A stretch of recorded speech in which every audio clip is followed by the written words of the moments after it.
L'exposition de 1900, la taille et le transport. L'exposition de 1900 était la première exposition qui avait lieu à travers la ville de Paris et qui s'étendait au-delà d'un seul emplacement fixe.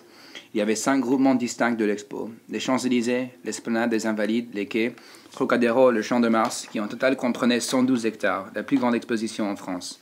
On pouvait entrer l'exposition par 36 portes différentes. La porte principale, qui était surmontée d'une grande statue allégorique, se trouvait aux places de la Concorde. En dépit de la grandeur de cette figure frappante, la porte monumentale ne donnait accès à aucun des groupements importants de l'expo. Ce manque de centre met l'accent sur l'élément englobant de cette expo, c'est-à-dire le phénomène panoramique de l'événement, aussi bien que l'harmonie de tout style architectural.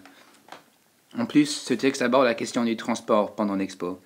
Les visiteurs avaient le choix entre le chemin de fer électrique ou la plateforme roulante, ce qui montre l'innovation industrielle de l'époque.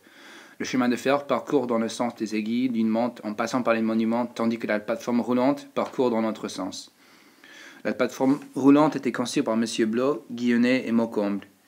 Il s'agissait d'un trottoir fixe à travers lequel les visiteurs pouvaient marcher et arriver à leur destination avec beaucoup plus de facilité.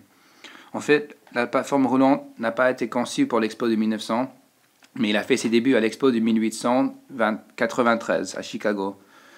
De toute façon, cette technologie était innovatrice et impressionnante et représentait la grandeur physique de l'expo et les innovations dans le transport. D'ailleurs, le fer, l'acier et le bois qui sont utilisés dans ces moyens de transport représentent l'esprit de l'industrie de l'époque.